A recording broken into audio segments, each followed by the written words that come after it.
Hello, this is Steve Ramona, your host for Doing Business with a Servant's Heart. I want to thank our sponsors, InPhone, and with InPhone, you can place your business on everybody's cell phone, turn their business into a web app, and with a click of a button, they'll have access to you 24/7. And also Pantheon.fm. Have you ever thought about monetizing and taking your podcast to the next level?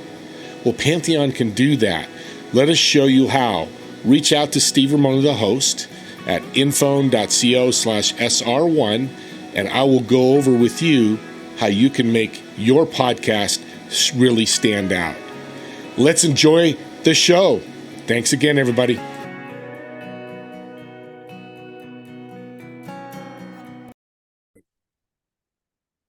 Welcome, everyone, to Doing Business with a Servant's Heart. This is your host, Steve Ramona.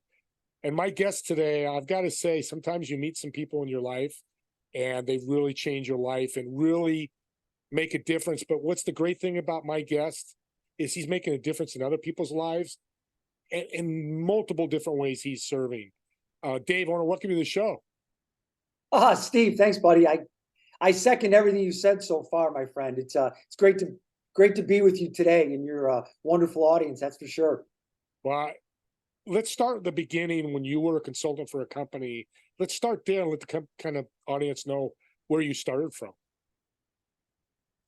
I'm the president and founder of Pygon ONE Consulting here in Chicago. And you know what, Steve?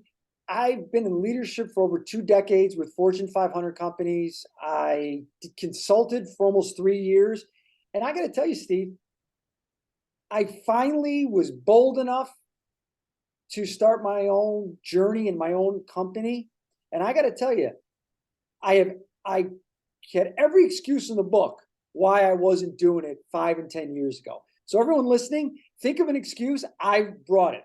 Money, time, family, all that stuff. And the reality is they were just excuses, Steve. And I finally said, it's time to start my own consulting company. Now, you walked away from something pretty successful and started from scratch, correct? Yeah, I was in, like I said, I was in leadership for over 2 decades. I started my career with automatic data processing, the world leader payroll. Most people are familiar with them because when they look at the unemployment rate, monthly, quarterly, they're usually the ones that are sharing that data that we read in the journal. Then I also worked for Alcon Laboratories for over 20 years, the global leader in eye care, that's surgically, consumer-wise, pharma-wise. And then as well as I worked for a massive pharmaceutical company, Novartis, for almost 6 years when they bought Alcon. And blessed, wouldn't be in the position I am today in terms of what I do if it wasn't for those organizations, because they believed in a couple things. They believed in development, they believed in training people, and they believed in building good cultures. So I was able to learn all of that stuff under them. And we did things, Steve, that come very natural to you. Emotional intelligence, storytelling, how to communicate effectively with people that are different than you. They gave us public speaking courses, so they just really trained us year in and year out on all these different skills that I was able to really just soak up as a sponge. And now I'm able to take a lot of that stuff and share with my clients at Pygon ONE Consulting. I love that. It's so powerful, a company that takes care of you. I always say experience is a great teacher. What experiences and lessons did you learn through those years that you use today in your consulting? Oh, wow. There's so many. I'll tell you one that I grew up in the south side of Chicago, and I write about my mom in the book because she is really the one who came up with Win the 16, which is in a 24-hour day, you sleep 8 hours. Doctors all say that's really good for us. You've got 16 hours to be your best self. She exhibited that. I mean, truly, getting up early, doing her exercise, getting off to work, going to night school, because she raised 3 kids on her own. But she said one thing, Steve, that's not true. That's just not true. And she said, I want you kids to treat everybody the way you would want to be treated. She was dead wrong. That is not how the world works. That is called the gold treatment, and that's good. The reality is, and you're shaking your head, you know where I'm going with this is, it's the platinum treatment that everybody wants. People want to be treated the way they want to be treated. And that was one of the things that I've learned. When I was consulting with Alcon, we literally had a program on that for the client experience, communicating with people. And I was trying to find a way and really listen actively to people to see how they ultimately, truly, and authentically want to be treated. Because not everybody wants to be treated how you want to be treated, Steve. And I know where our parents, or my mom and your parents, or whoever raised you, were taking you down that path. I get it. But the reality is, there's another level in the world we live in today. So that's one thing I would share. Yeah, that's great. Because listening is such a big skill that people don't realize that you can learn. When you talk to your clients, 100%. when you talk to your clients and work with them, what is one ongoing theme that you see that you have to correct? Is there something that's always happening with them? Can you clarify? Challenges. Consistent challenges from my clients that I Yeah. see. I'd say a couple things. I'd say for my prospective clients is their ability to really, they want to develop people. They just struggle at times. How do we make this work? And I always communicate, time is precious for all of us, but if it's important enough, we'll find a way. So that's one thing I still see people struggling with at times. There's I kind of want to do it, but how do I make it work? And I always say, you just got to jump in if it's that important. Now, for my current clients that are on board, I'd say a couple challenges. Here's one for you. People are wanting to create cultures and organizations where they're empowering their people to take risks, to get to that next level with either their clients or a project, or if they're in charge of marketing or manufacturing or supply chain. They need them to think differently and take these risks to get them to the next level. And there's two things that I'm seeing that are challenging. One is some leaders are talking about it, but I don't know if they're fully embracing it, because for that to really work in an organization, people have to be understanding and okay with failing, and they have to be okay with their bosses being okay and saying, hey, Steve, if it doesn't work, that's okay. Let's just understand it early and move on. But I support you. Nothing's for sure. And I don't know if that's always the case. I think people are talking about taking these risks, but I don't know if they're always supporting it, Steve, to the fullest. So the individual contributor or manager or leader in their organization feels like, okay, if this doesn't work, is Steve really supporting me? Or is he going to be saying, why didn't this? So one of the things that I've been trying to encourage people, and it really helped me start Pygon ONE. I mean, in my first year of the company, I started the company, I started doing my podcasts, trying to be like you one day, Steve. And I wrote the book. And people like, oh, how are you taking all these risks? So I created a program at work. It's bold versus risk versus reckless. We don't want to be reckless. That's out. Risk, I always tell people, let me frame it a little differently. Steve, if you and I are in a helicopter together and we have parachutes packed, we're ready to go. We jump out and they open up, we win. Good day. If they don't, we lose. Bad day. Bad day. And that's why a lot of times people, they look at it as win, lose. I'd rather stay status quo or in the comfort zone. I want to lose, so I'll just play it safe. What I try to encourage people is, and there's many books out there and podcasts, is bold is this to me. And that is, bold is doing something, getting in the courageous zone courageous, and if what you're doing really takes off and that's great. But if it doesn't get to where you want to go, that's also a win, but it's a different type of win.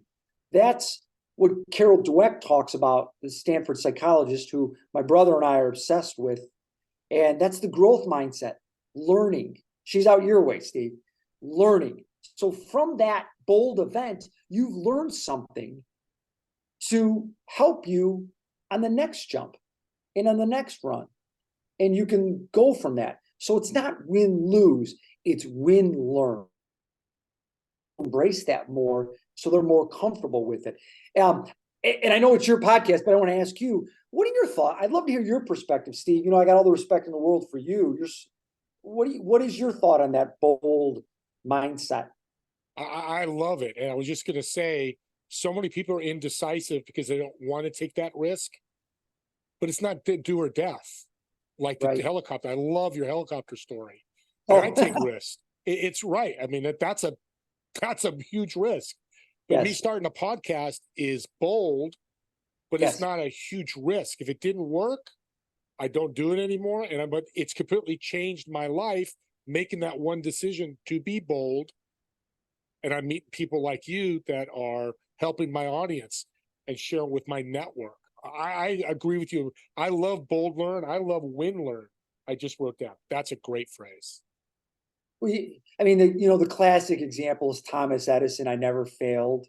I just kept trying 1,000 times. I mean, everyone's heard that one, I would say, which I just think this bold perspective, it's a little bit, I think it's more palatable, a little easier for our brains, a little less heavy than that risk. Because when I left, I had some of my colleagues would saying, how could you do it? You're 12 years away. You stay down the path. You're 12 years away from retirement and you keep doing your thing. And I wasn't saying the job was easy, but I was in a situation where, just keeping my nose clean, working hard every day, giving my best effort, I would have been probably fine for the next 12 years and made a good income and all that other stuff. And that could have been the case. What they didn't get their arms around was I read a book and I love it. It was right around the time I was making this decision. It was Bet on You. And it was by Ann Morgan and Courtney Lynch. Amazing. 2 women. And I felt like they were talking to me when I was reading this book. And here's what they said, Steve. As they said this. They said, when people take risks, they always look at, if they do it, what is the potential loss? What could hurt them? What could affect them? All natural. So what I'm saying is, I feel the same way. But what they said, the average person doesn't take into consideration. Now I'm paraphrasing them. But what they were articulating to me, the reader, was what people don't always take into consideration, Steve, is if you don't take that jump to be bold, risk, whatever, that's a risk. That is a risk by staying status quo and staying in that comfort zone of all the things. I think a classic example would be a relationship, either marriage or boyfriend, girl, whatever it might be. It's pretty good. And they stay because it's pretty good or it's okay. And that risk that they are not meeting what my wife and I call each other our lobsters, right? Or, together. So I think that's a classic example of that risk thought process. And I loved it. It really resonated me with when those 2 authors articulated that in the book. Yeah, and I'm going to add, happiness is important. Were you happy in your corporate jobs? To a point, but you only left because I don't think you were completely happy. Right. I would say this is another one. When people, for me, I think guys like you and I, Steve, we tend not to be ever unhappy because we look at our eggs are always sunny side up. Yep. So people like you and I don't know, we don't necessarily have the Sunday blues, which, by the way, let's get back. We got to touch on that, or that'll be my tip. The Sunday blues, something I would love to talk about today.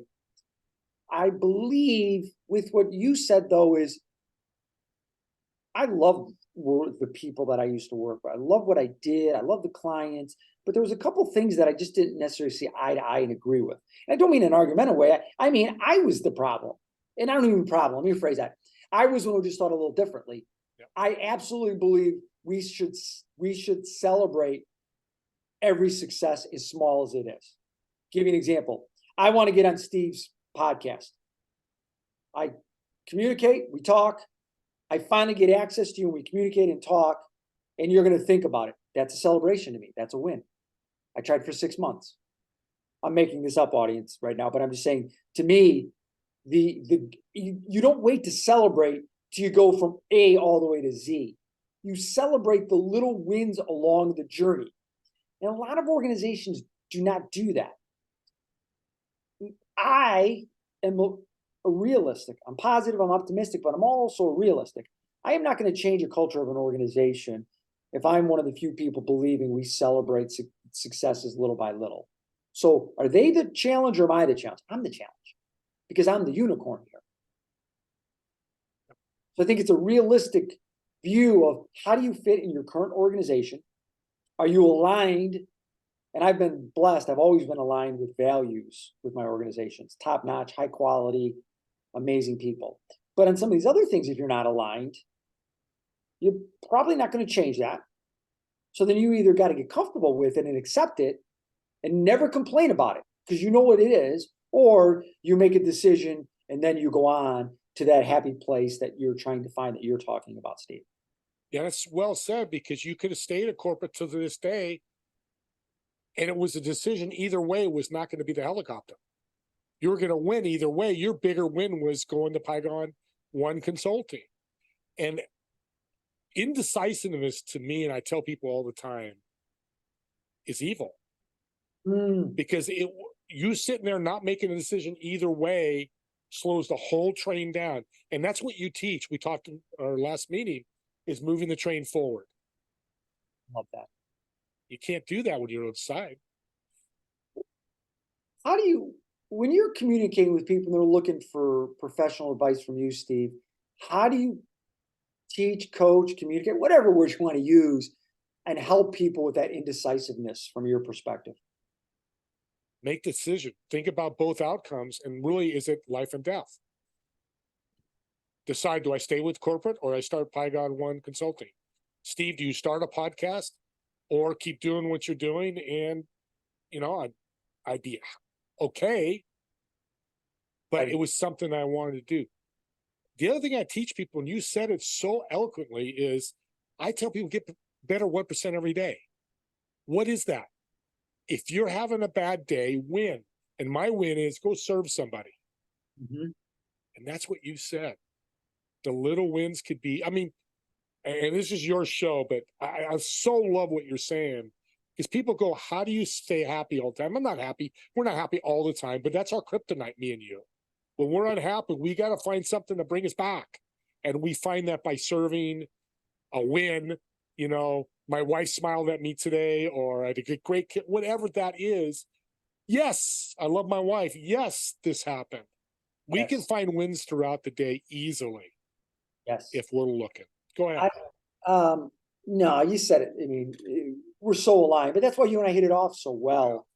And for me, besides your intellect, your success, your knowledge, why I could share you with anybody is because you make others feel good if they're open and willing to open their hearts and their minds. And in most of my talks, whether it's with 5 people or 400, I think it's my second or third slide, and I usually always show this. I have a human brain and a heart. And I look at them in the audience or the camera, and I literally say to them, for the next 40 minutes or hour or 30, whatever it is, I said, I really am just going to reach out to you and say, can I get your heart and your mind? Because if you allow me in, I'm pretty comfortable you're going to get a competitive edge or advantage in your professional career. And you're also going to probably get a little personal in there too, because some of the things that we're going to dance with today absolutely jump over into it. Because I have a slide towards the end And some of my corporate account clients, they're like, why do we want to show this? Because if we do this, you will benefit from it. And here's what it is, Steve. It's this. It says at the top, mind and body, this slide. It's got a yoga person, meditator, in that position, in the sunset, beautiful, just beautiful, looks so relaxed. And I have on there, it says sleep, because as I said earlier, the data just supports sleep is good for us.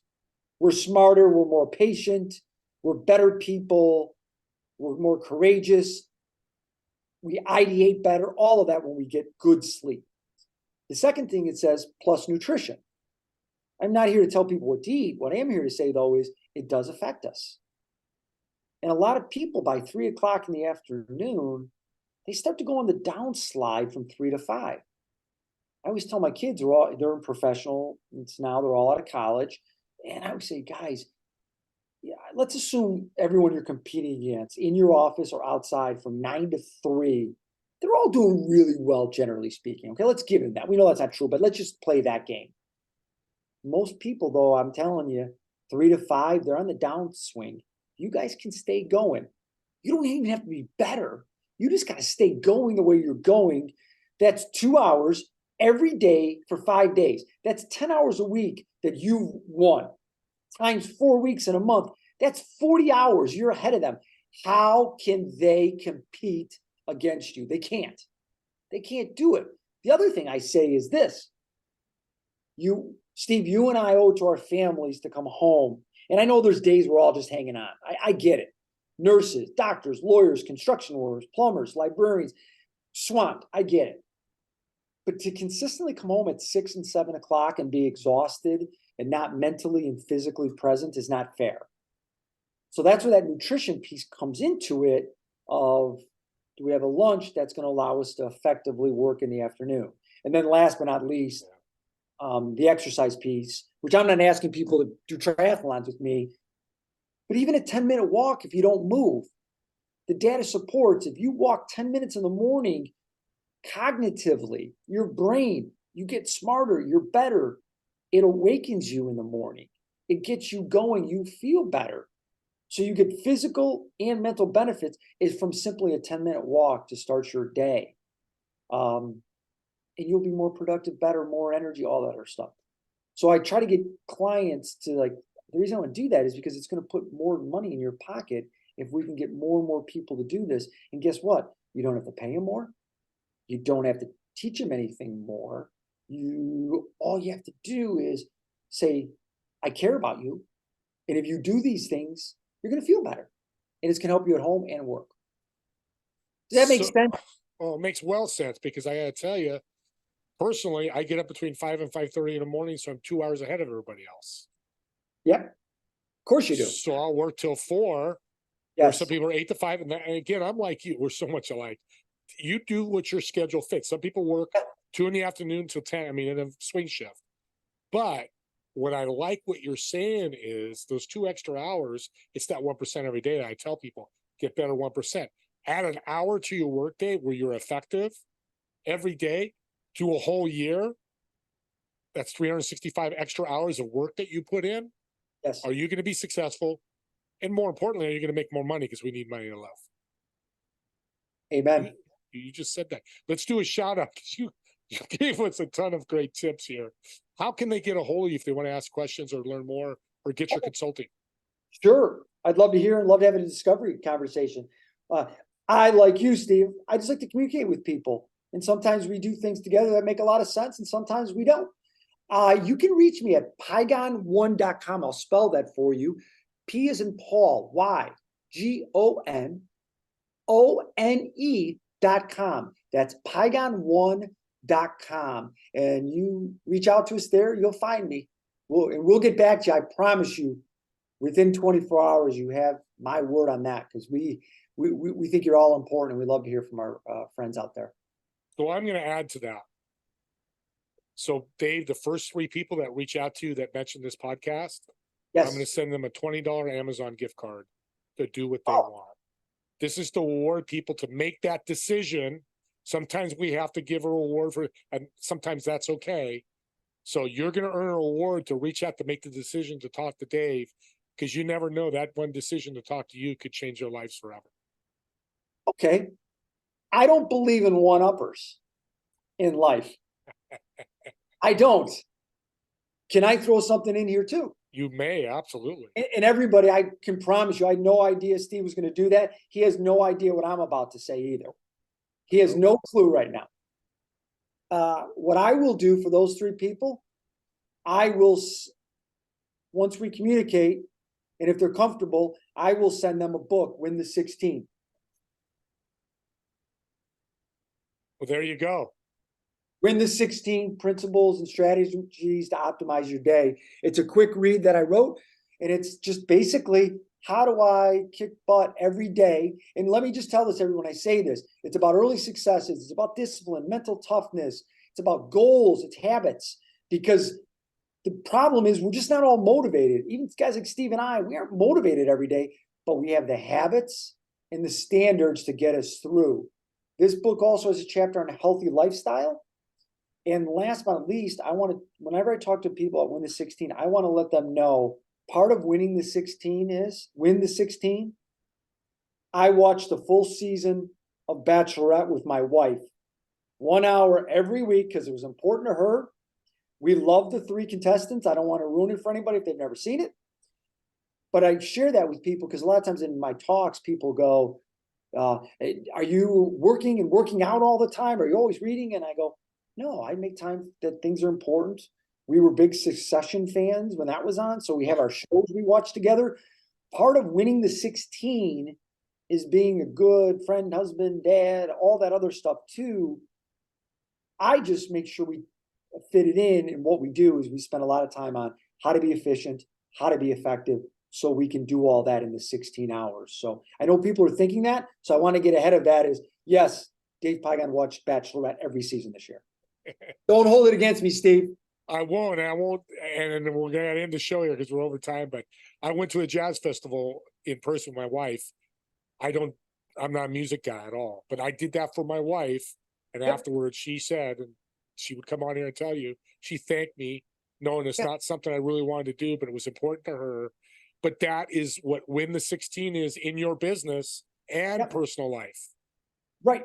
That's the that's the whole, and that's why again, I don't care by people by the books or not, but that's what's so cool about the concept is this is for your personal and professional life to grab a couple things that just little steps. Now, and my wife's a school teacher, so she doesn't watch all these, but if she's now going to throw like 3 or 4 of those kind of shows, one of the things you also have to learn with time management is to say this, no. So I am not watching any of the other, but the one, I'm all good. Because that is a big thing. And with people like you, Steve, I don't know if you're an expert at saying no, but you've had to learn, or you wouldn't be in the position you are in if you did not become very good personally and professionally to say no. I'm going to tell you, we got to end the show here, but I want to bring you back to talk about that and more, because that's a great subject to know. And you teach that all the time. And I want to thank you for being on. God bless what you're doing and the great information you gave today. I know the audience is going, I got to reach out to Dave, and please do.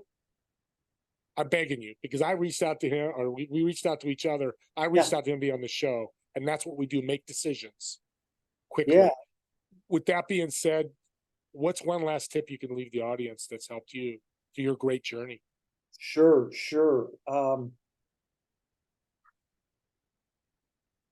I got to give you 2 real quick. Failing, you have to get comfortable with failing. Failing's good. I'm reading more and more data out there that on interviews, people are saying, tell me how you failed. And if you give that kind of BS answer, they see right through it. They know you're not being genuine. They're looking for people that will be bold. And if you're going to be bold, you are going to fail. The last thing is find a purpose in your personal and professional life. If you have a purpose, the data supports, you will not only be happier if you have purpose, you will be more productive and happy if you have a purpose. Sorry, Steve, I had to give you 2.